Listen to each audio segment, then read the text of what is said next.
முன்னொரு காலத்துல நம்மளோட தமிழ்நாட்டுல சோழ மன்னர்கள் ஆண்டுட்டு இருந்ததுல ஆதனூர்னு ஒரு கிராமம் இருந்தது. அந்த கிராமத்துல ஒரு சாதாரண குடும்பத்துல நந்தனார் பிறந்தாரு. நந்தனார் அதே ஊர்லயே சின்ன சின்ன வேலைகளை செஞ்சு அதுல கிடைக்கிற வருமானத்துல அவரோட குடும்பத்தை நடத்திக்கிட்டு வந்துட்டு இருந்தாரு. அந்த காலத்துல இருந்த சம்பிரதாயங்கள் படி நந்தனார் குடும்பம் கோவிலுக்குள்ள வரக்கூடாது. அதனால நந்தனார் கோவில் கோபுரத்தையே சிவன் சுவாமியா நினைச்சு அதையே வழிபாடு செஞ்சுட்டு போவாரு. அங்க நின்னு கோபுர தரிசனம் பண்ணிட்டு அங்கதான் சுவாமின்னுட்டு நினைச்சிட்டு வழிபாடு பண்ணுவாரு. எப்பயும் நந்தனார் சிவன் சுவாமிய பத்தி நினைச்சுக்கிட்டே இருப்பாரு. மகாதேவர நினைப்பு தான் அவருக்கு இன்னைக்கும் இருக்கும். அதே கிராமத்துல நந்தனார் ஒரு பிராமணர் கிட்ட சின்ன சின்ன வேலைகளை செஞ்சுக்கிட்டு இருந்தாரு. அப்படியே நாட்கள் மாதங்கள் கடந்துகிட்டே இருந்தது. ஒரு நாளைக்கு நந்தனார் ஊர்ல இருக்க சிவாலயத்துக்கு கிளம்பி போனாரு. அப்ப அவரு இப்படி நினைச்சிட்டு இருந்தாரு, என்னோட வாழ்க்கையில ஒரு தடவையாவது சிவனப்பாவை நான் தரிசனம் பண்ணோம். நான் பரமேஸ்வரரை ஒரு தடவையாவது காணணும்ன்றது ஆசை. இப்ப போனா அவரு தரிசனம் கொடுக்கறாரா என்னன்னு தெரியலையே. எனக்கு தரிசனம் கொடுங்க பரமேஸ்வரா. அப்படி யோசிச்சுக்கிட்டு நடந்து போன நந்தனார் கொஞ்ச நேரத்திலே சிவாலயத்துக்கிட்ட போய் நின்னாரு. அப்படியே யோசிச்சுக்கிட்டு இருக்கும் போது கோவில்ல இருந்து வெளியே ஒருத்தர் வந்தார். அவரு நந்தனார் சிவாலயத்துக்கு வந்ததை பார்த்ததும் அவர்கிட்ட, உனக்கு எத்தனை தடவை நான் சொல்றது, உங்களை மாதிரி ஆளுங்கெல்லாம் இந்த கோவிலுக்குள்ள வரக்கூடாதுன்னுட்டு. எனக்கு கோவம் வரத்துக்குள்ள நீ இங்க இருந்து கிளம்பி போ இங்க இருந்து அப்படின்னு அவரு நந்தனார் கிட்ட சொன்னதும் நந்தனாருக்கு வேற வழி எதுவும் இல்லாததுனால மறுபடியும் கோபுரத்தையே தரிசனம் பண்ணிட்டு ரொம்ப சோகத்தோட கவலையோட அங்கிருந்து நடந்து போனாரு. அப்பா சிவனப்பா, மகாதேவா, பரமேஸ்வரா, எனக்கு உன்னை பாக்கணும்னு ரொம்ப ஆசையா இருக்கு. நானும் எல்லார் மாதிரியும் உன்னோட குழந்தைங்க தானே. இந்த ஜென்மத்துல உன்னை பாக்குற பாக்கியம் எனக்கு கிடைக்குமோ கிடைக்காதோ அப்படின்னு சொல்லிட்டு அவர் பாட்டுக்கு அவர் வேலையை பார்க்க கிளம்பி போயிட்டாரு. ஒரு நாளைக்கு அந்த கிராமத்துக்கு ஒரு முனிவர் ஒருத்தர் வந்தாரு. அவரு வழியில நடந்து போயிட்டு இருக்கும் போது அவருக்கு எதிர்க்க நந்தனார் சிவநாம சொல்லிக்கிட்டு ஜெபிச்சுக்கிட்டே வரத கவனிச்சாரு அந்த முனிவர். ஓம் நம சிவாய, ஓம் நம சிவாய, பரமேஸ்வரா, மகாதேவா, நம பார்வதி பதே, ஹர ஹர மகாதேவா, சம்போ சங்கரா அப்படின்னு அவர் சொல்லிட்டு இருந்ததை கவனிச்சு முனிவர் நந்தனாரை நிப்பாட்டி அவர்கிட்ட இப்படி சொன்னாரு, தம்பி, யார் உன்னை பார்த்தாலும் உன்னை ரொம்ப பைத்தியக்காரன்னு நினைப்பாங்க. ஆனா உனக்குள்ள சிவபக்தி இருக்கிறது எனக்கு நல்லா தெரியுது.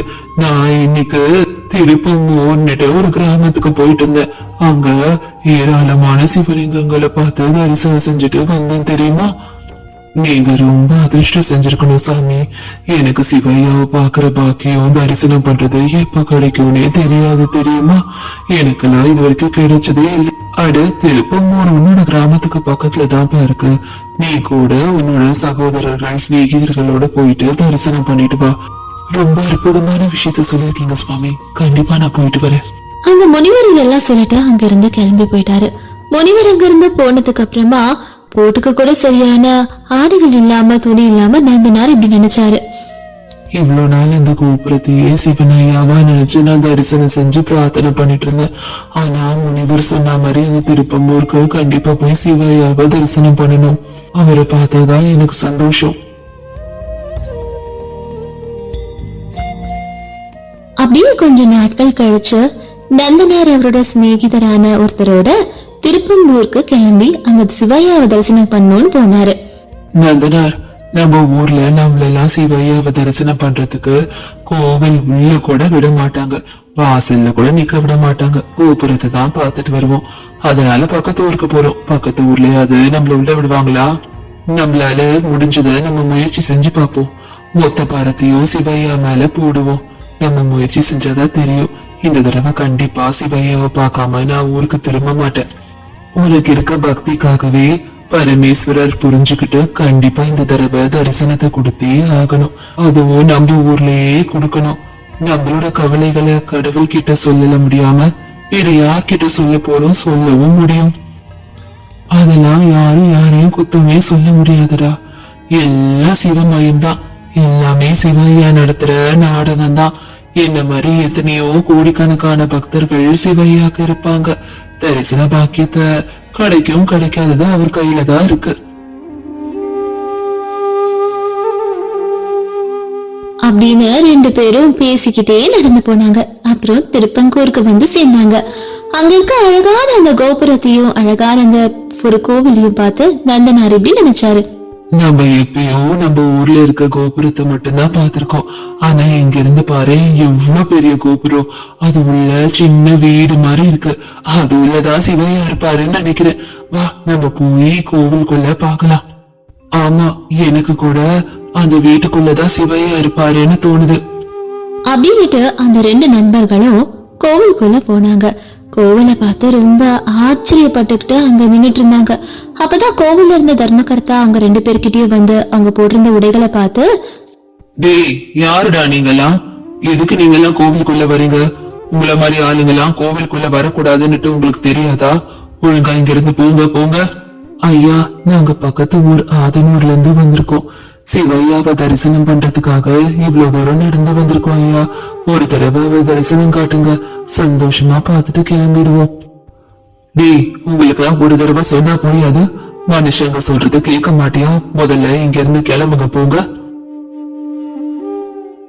அப்படின்னு அந்த தர்மகர்த்தா நந்தனாரையும் அவரோட நண்பனையும் திட்டி கோவில்ல இருந்து வெளியே அனுப்பிட்டாரு. வேற வழியே இல்லாததுனால நந்தனாரும் அவரோட நண்பரும் ரொம்ப கவலையோட கோவிலை விட்டு வெளியே வந்தாங்க. அந்த சமயம் பயங்கர இருட்டாகி வானம் எல்லாம் இருண்டு மழை பெய்ய ஆரம்பிச்சுது. நான் தான் சொன்னேன்ல நந்தனார், நமக்கெல்லாம் அந்த பாக்கியமே இல்ல. பாரு, நம்ம ஊர்லயும் கோவிலுக்குள்ள விடல, பக்கத்து ஊருக்கு வந்தா கூட நம்மள கோவிலுக்குள்ள விடல. இதுதான் நம்ம வாழ்க்கைன்னு நினைச்சுக்க வேண்டியதான். அதுக்கெல்லாம் பிராப்தம் இருக்கணும். ஐயோ, நீ இப்படி எல்லாம் நினைக்கவே கூடாது. அது ரொம்ப தப்பு. கண்டிப்பா சிவையா ஒரு நாள் நமக்கு தரிசனம் கொடுப்பாரு. அது வரைக்கும் நம்ம பக்தியோட காத்துக்கிட்டு இருக்கணும். என்ன பண்றது, இந்த தடவை நமக்கு தரிசனம் கிடைக்கல. ஆனா கோபுரத்தை தரிசனம் பண்ற பாக்கியமாவது நமக்கு கிடைச்சதே. அது வரைக்கும் சந்தோஷம்தான். ஆனா நீ இப்போ கிராமத்துக்கு கிளம்பு. நான் உன் கூட இன்னைக்கு திரும்ப வரல. நான் எப்படியாவது சிவையாவோட தரிசனம் பார்த்துட்டு தான் வீடு திரும்புவேன்னு இருக்கேன். நீ கிளம்பு, நான் இங்கே இருந்து அவரை பார்த்துட்டு வரேன். என்னை பத்தி கவலைப்படாத. சரி, நான் இப்போ நம்மளோட ஊருக்கு கிளம்புறேன். நீயும் சீக்கிரமா சிவையாவை பார்த்துட்டு வந்துரு. கோபுரத்தோட வாசல்ல நின்னுக்கிட்டு அப்படி இப்படின்னுட்டு பாத்துக்கிட்டே இருந்தாரு. என்னென்னவோ செஞ்சு பார்த்தாரு சிவையோட தரிசனம் கிடைக்கிறதுக்காக. ஆனா கோவில்ல நந்தனாருக்கும் சிவையாவுக்கும் நடுவுல பெரிய நந்தி ஒண்ணு இருந்தது. எப்படி பார்த்தாலும் நந்தியோட பின்புறம் மட்டும்தான் தெரிந்தது, சிவையா தெரியல.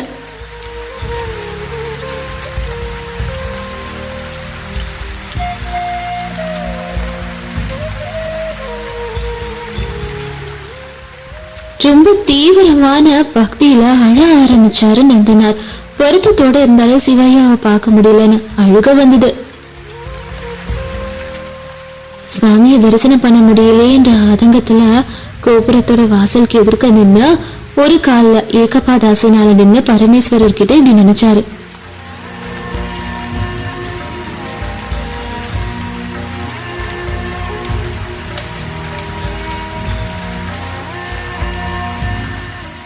சுவாமி, சிவையா, பரமேஸ்வரா, மகாதேவா, இதெல்லாம் என்னது? நான் உன்னை பார்க்கணும்னு ஆசையா வந்த, உன் தரிசனம் காண எவ்வளவு ஆவலோட வந்த. ஆனா நமக்கு நடுவுல என்னால பார்க்க முடியலையே உன்ன.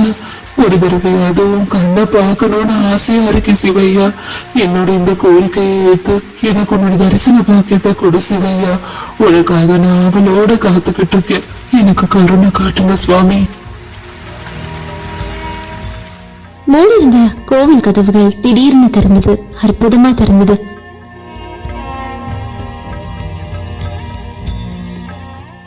கர்ப்பகுடி உள்ள இருக்க பரமேஸ்வரர் அவருக்கு எதிர்க்க இருந்த நந்தி கிட்ட இப்படி சொன்னாரு, நந்தி, உனக்கு பின்னாடி என்னோட தீவிரமான பக்தர் ஒருத்தர் என்ன பார்க்க முடியாம தரிசனம் பண்ண முடியாம நின்றுட்டு இருக்கான். நீ வழி விட்டு அவனுக்கு என் தரிசனத்தை காட்டு. சரிங்க மகாதேவா. அதுக்கப்புறமா நந்தி தேவர் அவர் இருந்த இடத்துல இருந்து கொஞ்சமா நகர்ந்து பின்னாடி நின்றுட்டு இருந்த நந்தனாருக்கு சிவையாவோட தரிசனம் கிடைக்கிற மாதிரி வழி விட்டாரு.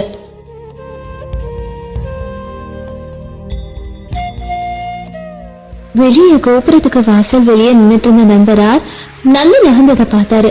பரமேஸ்வரரோட தரிசனம் அவருக்கு கிடைச்சது. தான் ஆசைப்பட்ட சிவையாவோட தரிசனத்தை பார்த்ததுல அவரு ரொம்ப ஆச்சரியப்பட்டாரு. ரொம்ப ரொம்ப சந்தோஷமா அடைஞ்சாரு. அப்படியே சுவாமியே பார்த்துட்டு இருந்தாரு. ரொம்ப ரொம்ப பரவச நிலையில இருந்தாரு. பரமேஸ்வரா, எனக்காக உங்களோட தரிசனத்தை கொடுத்துட்டீங்களா?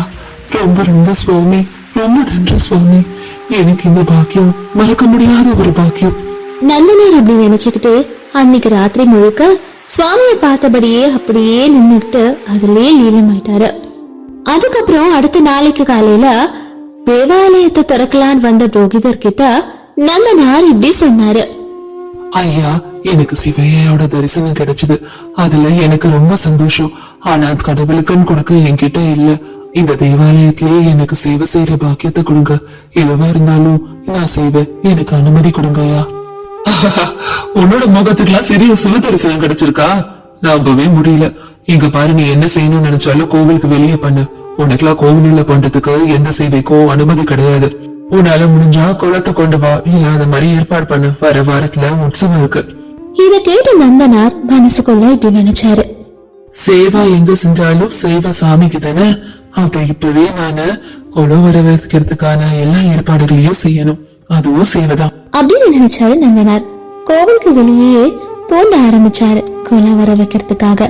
பயங்கர தீவிரமா கடும் தவ இருந்து தோன்ற மாதிரி தோண்டிட்டு இருந்தாரு. ஒரு நேரம் ஒரு நிமிஷம் கூட ரெஸ்ட் எடுக்காம வேலை செஞ்சாரு. இன்னொரு பக்கத்துல தண்ணி சாப்பாடு எதுவும் இல்லாம சிவபக்தியிலே லீலமாயி எப்படியாவது குளத்தை உருவாக்கணும்னு செஞ்சிட்டு இருந்தாரு.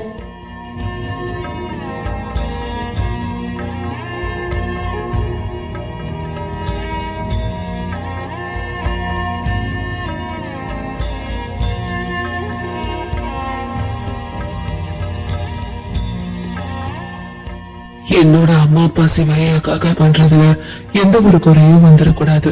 உற்சவத்துக்குள்ள எப்படியாவது குளத்தை இங்க வர வச்சிடணும். அது வரைக்கும் நான் எதுவும் சாப்பிடாம இருக்க போறேன் அப்படின்னு நினைச்சாரு நந்தனார்.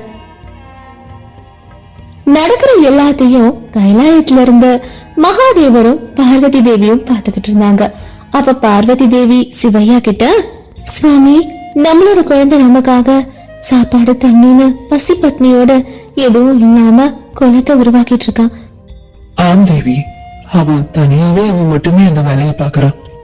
சிவையா அப்படி சொல்லிட்டு அங்க இருந்த குமாரசுவாமி, முருகர, அப்புறம் விநாயகரை, அப்புறம் நந்தி தேவரை கூப்பிட்டு, நம்ம எல்லாரும் குளத்தை உருவாக்குறதுல நந்தனாருக்கு உதவி செய்யணும். வாங்க எல்லாரும் அங்க போலாம்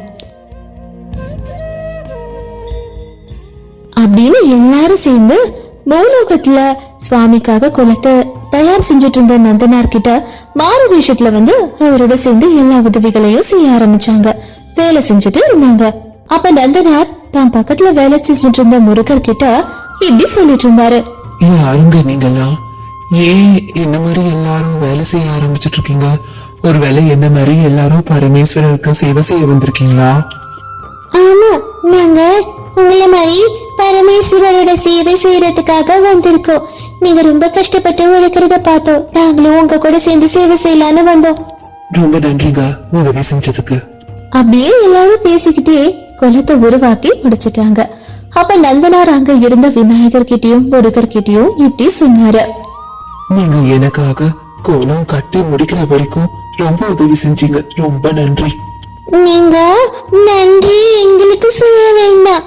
நீங்க நன்றி சொல்ல வேண்டியது எங்களோட எஜமானுக்கும் எஜமானிக்கும் அவங்களுக்கு தான் சொல்லணும்.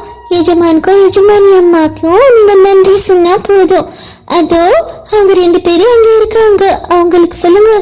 சரி, நான் அவங்களுக்கு நன்றி சொல்லிட்டு வந்துடுறேன் அப்படின்னு நந்தனார் சொன்னாரு. அவங்க கிட்ட போய் நன்றிகளை சொல்லலான்னுட்டு போனாரு. ஆனா கொஞ்ச நேரத்துக்குள்ளேயே அவங்க எல்லாரும் அங்க இருந்து மாயமா மறைஞ்சு போயிட்டாங்க. நந்தனாருக்கு ரொம்ப ஆச்சரியமா இருந்தது. இல்லைன்னா அவங்களுக்குள்ள மாயமாயிட்டாங்களேன்னுட்டு ரொம்ப நேரம் யோசிச்சதுக்கு அப்புறம் தான் அவருக்கு புரிஞ்சது வந்தது யாருன்றதே. ஐயா பரமேஸ்வரா, பார்வதி பரமேஸ்வரா, என்னோட கஷ்டத்தை பார்த்து எனக்காக எல்லாரும் சேர்ந்து கைலாயத்துல இருந்தே வந்திருக்கீங்களா? உங்களோட லீலையே லீலை, அற்புதம். நம்ம பார்வதி பதி ஹர ஹர மகாதேவா, சம்பு சங்கரா. நம்ம பார்வதி பதி ஹர ஹர மகாதேவா, சம்பு சங்கரா. ஓம் நம சிவாய. திருப்பங்கூர்ல தரிசனம் ஆனதுக்கு அப்புறமா நந்தனார் இப்படி நினைச்சாரு. நான் எவ்வளவு அதிர்ஷ்டம் பண்ணிருக்கணும். எனக்கு சிவனையாவும் பார்வதி தேவியுமே வந்து உதவி செஞ்சிருக்காங்க. எனக்கு சிவையா பார்வதி தேவியோட தரிசனம் கிடைச்சதுன்னு தெரிஞ்சா என் நண்பர்கள் எல்லாம் சந்தோஷப்படுவாங்க. முதல்ல ஊருக்கு போய் நடந்த எல்லாத்தையும் நண்பர்கள் கிட்ட சொல்லணும் அப்படின்னுட்டு நினைச்சிட்டு நந்தனார் அங்க இருந்து கிளம்பி ஆதனூர் அவரோட ஊருக்கு போனாரு அவரோட நண்பர்களை பார்க்க. நண்பா, நான் ஆசைப்பட்ட மாதிரியே சிவையா எனக்கு தரிசனம் கொடுத்தாரு. பார்வதி தேவியும் வந்தாங்க. எனக்காக சிவையா அவரோட தரிசனத்தை கொடுத்தாரு. என் வாழ்க்கையே முழுமடைஞ்ச மாதிரி இருக்கு. அப்படியா? எப்படிடா? நான் இருந்தபோது நடக்கலையே. ஆமா, நீ அங்க இருந்து கிளம்பி போயிட்டியா? அதுக்கப்புறமா சிவையா கிட்ட நான் மனமுருகி வேண்டினேன். சிவையா எனக்கு தரிசனம் கொடுத்தாரு. நான் சிவையாவை பார்க்க முடியாம இருந்தேன்னா நடுவுல நந்தி இருந்தது. சிவையா சந்தியையே நகர வச்சாரு. அவரோட தரிசனம் நல்லா கிடைச்சது. நான் நல்லபடியா சிவையாவை பார்த்தேன். நீ ரொம்ப அதிர்ஷ்டம் பண்ணிருக்கணும்டா. நீ சொல்லும் போது பொண்ணு இருக்குது எனக்கு தெரியுமா? சிவையாவோட லீலையே லீலைதான் அப்படின்னுட்டு சொன்னாரு நந்தனார். அப்புறம் வழக்கம் போல அவரோட தினசரி வேலைகளை செய்ய ஆரம்பிச்சாரு நந்தனார். தினமும் வேலை பார்த்துட்டு அங்க இருந்து ஒருத்தர் கிட்ட போயிட்டு எல்லாம் சொல்லுவாரு. இப்படி நந்தனார் தினமும் அவர் வேலை செய்யற பிராமணரோட வீட்டுக்கு போவாரு. அவர் சொல்ற வேலைகளை செஞ்சு கொடுத்துட்டு வந்துருவாரு. ஒரு நாளைக்கு எல்லா வேலைகளையும் முடிச்சுட்டு வழக்கம் போல நந்தனார் அவரோட எஜமான் கிட்ட போனாரு. அப்புறமா வேலை செஞ்சதுக்கு காசு கேட்டாரு. அதையும் சொல்லிட்டு நடந்த எல்லா விஷயத்தையும் சிவையாவோட தரிசனம் கிடைச்சத பத்தி சொன்னாரு. அதெல்லாம் கேட்ட அவரோட எஜமானானா நம்பல. ஆனா இவர் சொல்றதுக்கு சரி சரின்னுட்டு கொட்டினாரு. இந்த பைத்தியத்துக்கு நந்தனாரோட தரிசனம் கிடைச்சிருக்கா? இவனுக்கெல்லாம் எங்க கிடைச்சிருக்க போகுது. ஆனா இவன் சொல்றதுக்கு சரி சரின்னு சொன்னா எந்த பிரச்சனையும் இல்லாம இருக்கலாம். நமக்கும் நேரம் மிச்சமாகும். அப்பா, யாருக்கும் கிடைக்காத சிவையா தரிசனம் உனக்கு கிடைச்சிருக்கு. நீ எவ்வளவு அதிர்ஷ்டமானவன் தெரியுமா நந்தனார்? அதுக்கெல்லாம் கொடுப்பன இருக்கணும். ஆமாங்கய்யா, நான் ரொம்ப அதிர்ஷ்டம் பண்ணிருக்கணும், பாக்கியம் பண்ணிருக்கணும். சிவையோட தரிசனம் கிடைக்கிறதுலாம் எவ்வளவு பெரிய விஷயம் தெரியுமா? உனக்கு கிடைச்சதுக்கு நீ பெரிய குடும்பம் பண்ணிருக்கணும், பாக்கியம் பண்ணிருக்கணும். சிவையோட கருணை உன் மேல இருக்கும், அவரோட அருளும் இருக்கும். நீ வேணா பாரு, சீக்கிரமா நல்ல நாட்கள் வரப்போகுது. அவரு உன் கூடவே இருக்கிற மாதிரி நீ உணர்வ பாரு. அதுக்கெல்லாம் இன்னும் கொஞ்ச நாட்கள் தான் இருக்கு. சிவையா உன் கூடயே இருப்பாரு பாரு. அவரோட லீலைகளே லீலைகள் தான் அப்படின்னுட்டு சிவையாவை பத்தி ரொம்ப புகழ்ந்து பேசினாரு அவரு. நந்தனாருக்கு சிவையாவை பத்தி புகழ்ந்து பேசவும் ரொம்ப ரொம்ப சந்தோஷமா இருந்தது. சிவையாவை பத்தியே நினைச்சு அவரையே நினைச்சு சந்தோஷப்பட்டுட்டு அங்கிருந்து கிளம்பினாரு. மனசுக்குள்ள இப்படி நினைச்சாரு, என் சிவையாவே சிவையாதான். எனக்கு அவருதான் உலகமே, என் பிரபஞ்சம் எல்லாமே அவருதான். சரியான பைத்தியக்கார இந்த நந்தனாரு. வேலையெல்லாம் முடிச்சு காசு கேட்டு வந்தான். சிவையாவை புகழ்ந்து பேசணும்னு அவரே நினைச்சுக்கிட்டு இருக்கான். கேட்க வேண்டிய காசு கூட மறந்து போயிட்டான். எனக்கு லாபம் தான், இது நல்லா இருக்கு. சிவையாவை புகழ்ந்து பேசினா இவன் கிட்ட ஃப்ரீயாவே வேலை வாங்கிக்கலாம் போல இருக்கு. அப்படின்னுட்டு நந்தனார நல்லா வேலை வாங்கினாரு அவரோட எஜமா. பாவம், நந்தனார் தான் ரொம்ப அப்பாவியா இருந்தாரு. சிவையாவோட பேரை சொல்லி இவர் நல்லா நந்தனார வேலை வாங்கினாரு. அப்படியே இந்த நாட்கள் அந்த ஊர்ல கழிச்சாரு நந்தனார். அப்படியே நாட்கள், மாதங்கள், வருடங்கள் போச்சு. கொஞ்ச நாட்கள் கழிச்சு அந்த ஊருக்கு ஒரு முனிவர் ஒருத்தர் வந்தாரு. அங்க இருக்க எல்லாருக்கும் புராண கதைகளை அப்புறமா வாழ்க்கையோட கதைகளை சொல்லி கொடுத்துக்கிட்டு இருந்தாரு அந்த ஊர்ல. நந்தனார் வீட்டு வேலைகளை அப்புறம் எஜமானோட வேலைகளை எல்லாம் முடிச்சுட்டு புராண கதைகளை கேட்கறதுக்கு முனிவரை தேடி போவாரு. ஜெகநாத் கமலாயே, தர்சனாத் அப்சரசி, ஸ்மரணாத் அருணாச்சலே, காசியாத் மரண முக்தி. ஜெகநாத் கமலாலயேனா திருவாரூர்ல பிறக்கணும். அப்படி திருவாரூர்ல பிறந்தா மோட்சம் கிடைக்கும்ன்றது அர்த்தம். இல்லைன்னா தர்சனாத் அப்சரசியனா சிதம்பரம்ல சிவையாவை தரிசனம் பண்ணணும். அப்படி தரிசனம் செஞ்சா மோட்சம் கிடைக்கும். இல்லனா ஸ்மரணாத் அருணாச்சலேனா அருணாச்சலம் திருவண்ணாமலையை தினமும் நினைச்சுக்கிட்டே இருக்கணும். அப்படி நினைக்க நினைக்க நமக்கு மோட்சம் கிடைக்கும். அதுக்கப்புறம் காசியாத் மரண முக்தி, காசியில மரணம் நடக்கும் போது முக்தி கிடைக்கும்ன்றது ஐதீகம். இது 4 சொல்லிருக்கேன். இந்த 4த்துல எது நடந்தாலும் மோட்சம் கிடைக்கும்ன்றது ஐதீகம். இது கண்டிப்பா நடக்கும். முனிவர் சொன்னதை கேட்ட நந்தனார் இப்படி நினைச்சாரு, திருவாரூர்ல பிறக்கணும். நான் தான் ஏற்கனவே பிறந்துட்டேனே ஆதனூர்ல, அதனால இது சாத்தியம் இல்ல. அருணாச்சலத்துக்கு போயிட்டு வரணும், அதையே தினமும் நினைக்கணும், அங்கேயே மூச்சு விடணும், அதுவும் வாய்ப்பில்ல. ஏன்னா அருணாச்சலம் எங்க இருக்குன்னு தெரியாது, அங்க இருக்கிறவங்களையும் தெரியாது. காசியில இறந்து போனோம், இதுவும் வாய்ப்பு இல்ல. காசிக்கு நான் போகணும், முதல்ல காசி எங்க இருக்குன்னு தெரியாது, அங்க நான் போகணும். அப்படியே போனாலும் நான் எப்ப இறந்து போவேன்னு எனக்கே தெரியாது. என் எஜமா பக்கத்து ஊருக்கே என்ன அனுப்ப மாட்டாரு, காசிக்கு எப்படி அனுப்புவாரு? இப்ப இருக்கிறது ஒரே ஒரு வாய்ப்பு தான், சிதம்பரத்துக்கு போய் சிவையாவ தரிசனம் பண்ணணும். இது வேணா என்னால முயற்சி செஞ்சு பார்க்கலாம். ஏன்னா எஜமான ஐயா அடிக்கடி சிதம்பரம் போறத நான் கவனிச்சிருக்கேன். எப்படியாவது சிதம்பரத்துல சிவையாவோட தரிசனத்தை பார்க்கணும், அது ஒண்ணு மட்டும்தான் எனக்கு மோட்சத்தை கொடுக்கும் அப்படின்னு நந்தனார் நினைச்சாரு. முனிவர் சொன்ன புராண கதைகள் எல்லா கதைகளும் முடிஞ்சதுக்கு அப்புறமா அங்கிருந்து எல்லாரும் கிளம்பி போயிட்டாங்க. நந்தனார் முனிவர் கிட்ட போய் இப்படி சொல்லிட்டு இருந்தாரு.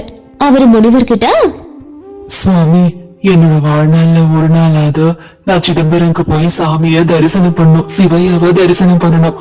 அதுக்கான வழியை காட்டுங்க, நான் செய்வேனா இல்லையான்றத சொல்லுங்க சுவாமி. நான் என்னோட சிவையாவ பாப்பேனா இல்லையான்னு என் கைரேகையை பார்த்து சொல்லுங்க சாமி அப்படின்னு நந்தனார் சொல்லவும் முனிவர் உடனே கண்களை மூடி நந்தனார் அவரை பத்தி நினைச்சு தியானம் பண்ணி என்ன நடக்க போகுதுன்னு தெரிஞ்சுக்கிட்டாரு.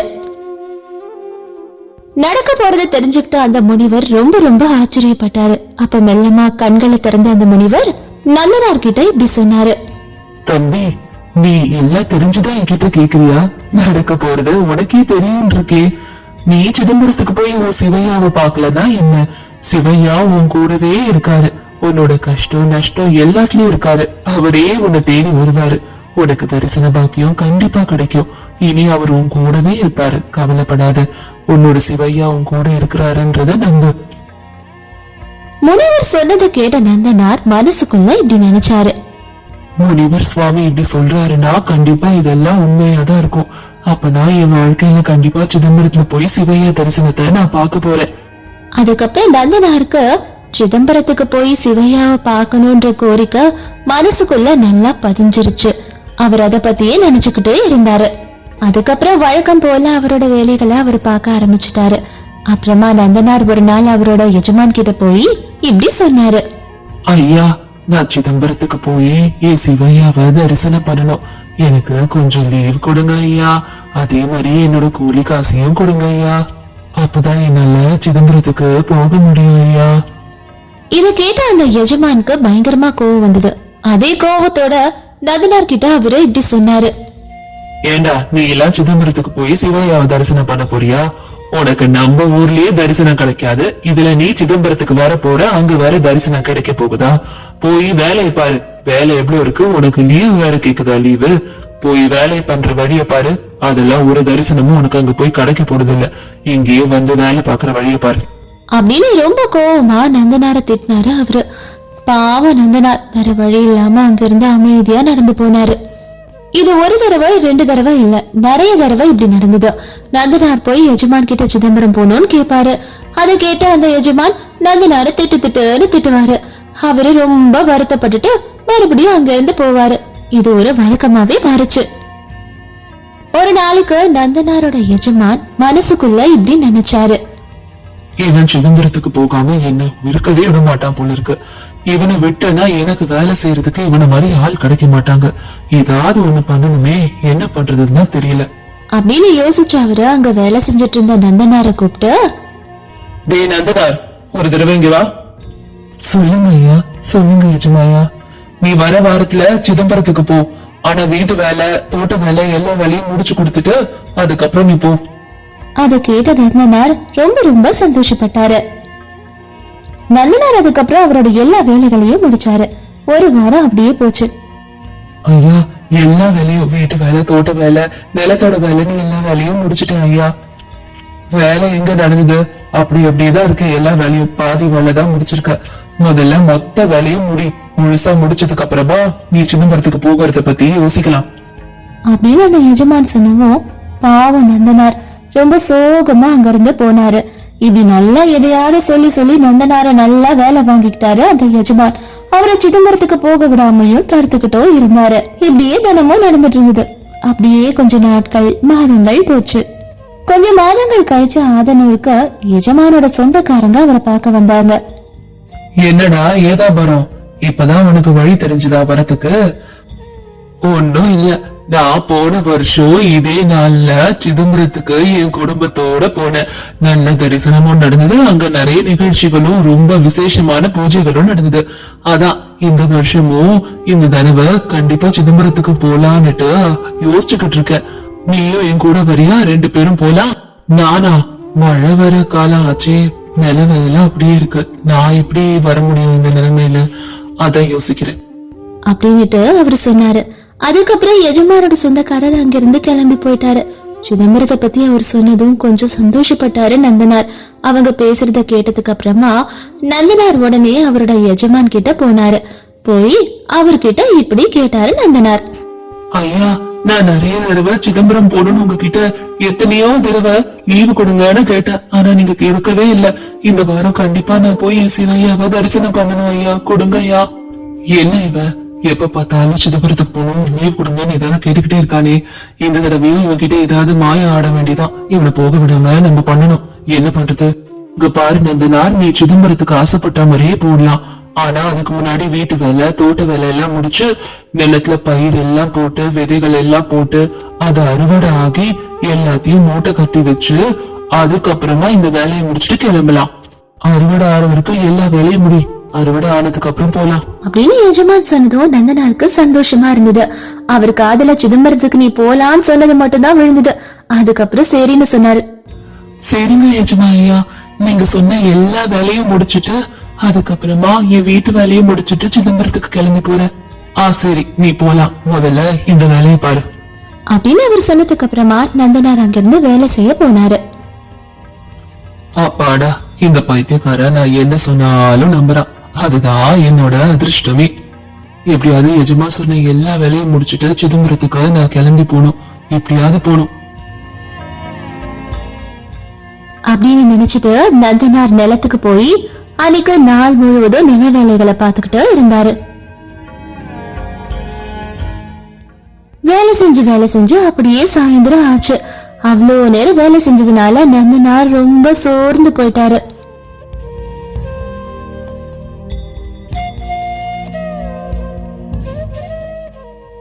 நான் எப்ப போய் பயிர்களை போடுறது? பயிர்கள் எல்லாம் போட்டு எல்லாத்தையும் நிலத்தை பண்ணி, ஐயோ எவ்வளவு வேலை இருக்கு. இதெல்லாம் முடிச்சு தோட்ட வேலை இருக்கு, தோட்ட வேலை முடிச்சுட்டு அப்புறம் தரிசனத்துக்கு கிளம்பி போகணும். ஐயா சிவையா, எனக்கு தென்னை கொடு, பழம் கொடு. தண்ணி சாப்பாடு எதுவும் இல்லாம வேலை செஞ்சதுனால ரொம்ப சோர்ந்து போயிட்டாரு. நடக்கிற எல்லாத்தையும் கைலாயத்துல இருந்து தேவியும் பரமேஸ்வரரும் பாத்துட்டு இருந்தாங்க. பார்வதி, நம்மளோட பையன் நமக்காக ரொம்ப கஷ்டப்பட்டுக்கிட்டு இருக்கான். அவன் எஜமான் கிட்ட தண்ணி சாப்பாடு இல்லாம வேலை செஞ்சிட்டு இருக்கான். ஒரு தடவை போய் நம்ம அவனை பாத்துட்டு வந்துடலாம். சரிங்க பிரபு, போலாம். சிவன் சுவாமியும் பார்வதி தேவியும் அவங்களோட குடும்பத்தோட விநாயகரோட நந்தி தேவரோட முருகரோட அங்க வந்து அங்க நிலத்துல ரொம்ப சோர்வா இருந்த நந்தனார் கிட்ட வந்தாங்க. நந்தனாருக்காக அவங்களே நிலத்துல இறங்கி வேலை செஞ்சாங்க. விநாயகரும் முருகரும் கூட அங்கிருந்த விதைகளை நிலத்துல போட்டுக்கிட்டு இருந்தாங்க.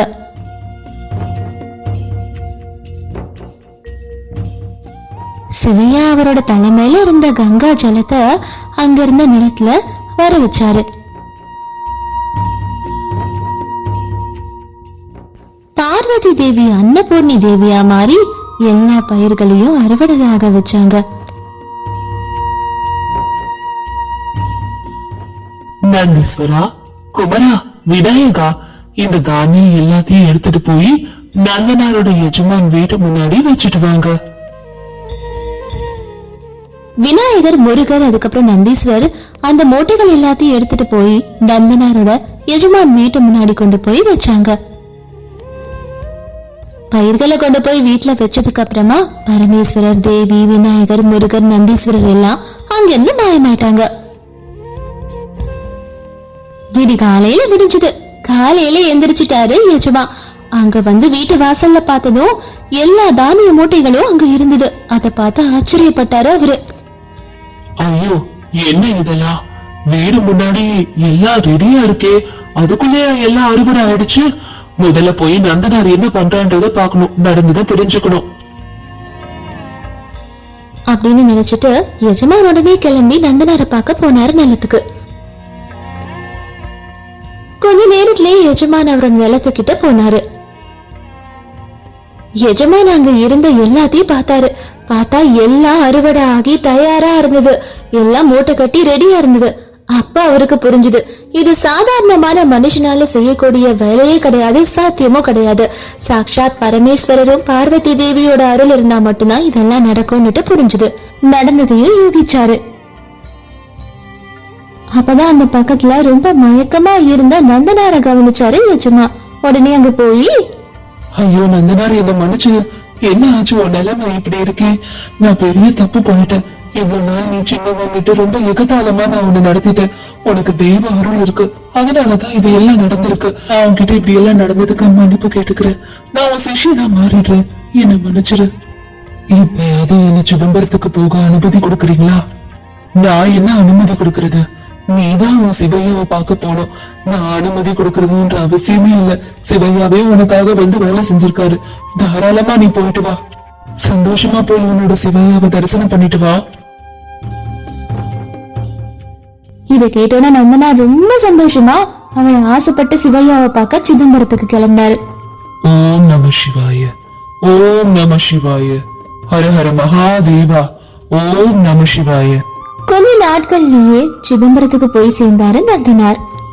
ஓம் நம சிவாய, ஓம் நம சிவாய, ஓம் நம சிவாய. அங்க கூட நந்தனார் உள்ள போறதுக்கு அனுமதி இல்ல. அப்ப அங்கிருந்து வந்த ஒரு பூஜாரி கிட்ட நந்தனார் இப்படி கேட்டாரு, ஐயா, சிவையாவை பாக்குறதுக்காக ரொம்ப ஆசையா பயணம் செஞ்சு வந்திருக்கேன். ஒரு தடவை அனுமதி கொடுங்க ஐயா. சிவையாவை பார்க்கணும். நான் பார்த்துட்டு உடனே வந்துடுறேன். எங்க பாருப்பா, உன்னோட ஆசை எனக்கு புரியுது. ஆனா உன்ன மாதிரி ஆளுங்களுக்கு கோயிலுக்குள்ள வர்றதுக்கு அனுமதி இல்ல. ஒருவேளை உன் சிவையா வந்து சொன்னாருன்னா நான் உள்ள போக அனுமதி கொடுக்கறேன். இத கேட்டோன்னு நந்தனார் ரொம்ப ரொம்ப வருத்தப்பட்டாரு. கோவில் முன்னாடியே உட்கார்ந்து அவரு அங்க நடக்கிறத பாத்துக்கிட்டு இருந்தாரு. கவலையோட சிவையாவை பாத்திர மாட்டோமான்னு ஏங்கினாரு. யாரும் அவரை உள்ள போறதுக்கு அனுமதி கொடுக்கல. என்ன செய்யறதுன்னே தெரியாம நந்தனார் அங்கேயே கொஞ்ச நாள் இருந்துட்டாரு. பரமேஸ்வரா, நான் உன்னை பார்க்க ஆசையா வந்திருக்கேன். சிவையா, என்ன உள்ள அனுப்பு. உள்ள அனுப்பி உன்னை பார்க்கணும். நீ வந்து சொன்னாதான் என்ன உள்ள அனுப்புவேன்னு சொல்றாங்க. அப்படி ரொம்ப ரொம்ப வருத்தப்பட்டுக்கிட்டே கவலையோட உட்கார்ந்துட்டு இருந்தாரு நந்தனார். பரமேஸ்வரர் எனக்காக வருவாரா? எனக்காக வந்து எல்லார்கிட்டயும் சொல்லுவாரா? நான் உள்ள போவேனா? உள்ள போய் சிவையாவை பாப்பேனா? தரிசனம் பண்ணுவேனான்னு கேள்விகளோட இருந்தாரு நந்தனார்.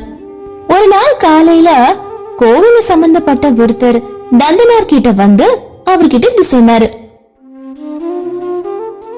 ராத்திரி சிவையா என் கனவுல வந்து வெளியே உட்கார்ந்துட்டு இருக்க உன்னை உள்ள போகிறதுக்கு அனுமதி கொடுக்க சொல்லி என்கிட்ட சொன்னாரு.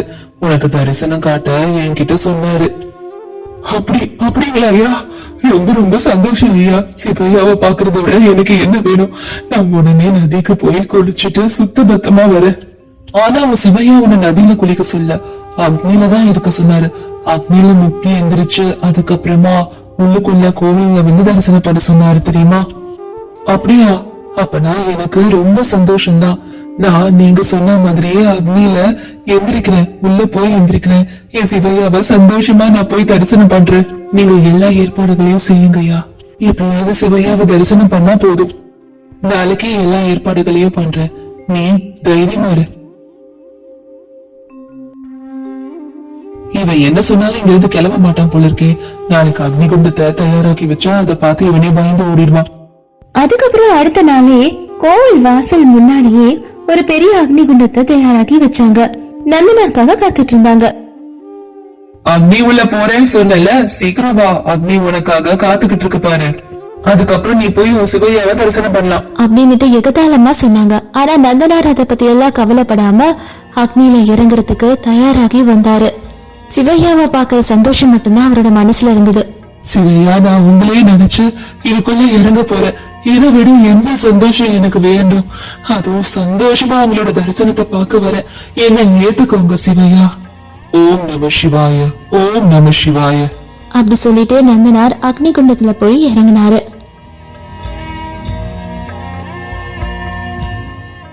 அக்னி குண்டத்துல இறங்கின நந்தனாருக்கு சின்னதா கூட ஒரு காயம் ஏற்படல.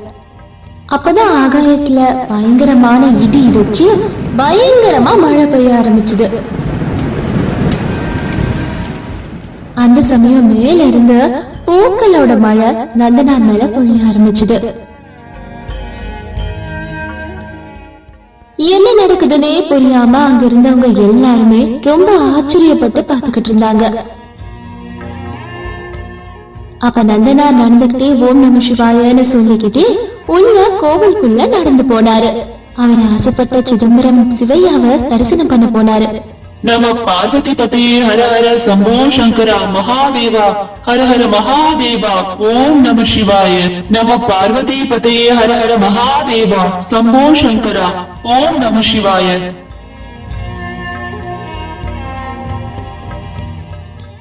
சிதம்பரம் நடராஜர் சுவாமிய மனசார ஆத்ம பூர்த்தியா பக்தியோட வழிபாடு செஞ்சாரு, தரிசனம் பண்ணாரு. அவரை பார்த்துக்கிட்டே தரிசனம் பண்ணிக்கிட்டே அங்கேயே விழுந்துட்டாரு நந்தனார்.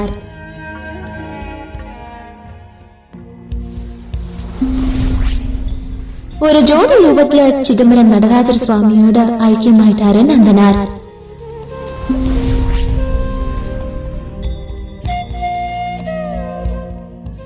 எங்கேயோ இருந்து வந்து கோவில் வாசல்லே இருந்து அங்கிருந்து போராடி தன்னோட தரிசனத்துக்காக காத்துக்கிட்டு இருந்த அந்த பக்தருக்காக தன்னோட ஐக்கியமாக்கிட்டாரு சிவையா. அந்த மகா பக்தரான நந்தனார் பத்தி எல்லாருக்கும் தெரிவிக்கிறதுக்காக இந்த வீடியோவை நாங்க செஞ்சிருக்கோம். இது எங்க பாக்கியமா நினைக்கிறோம்.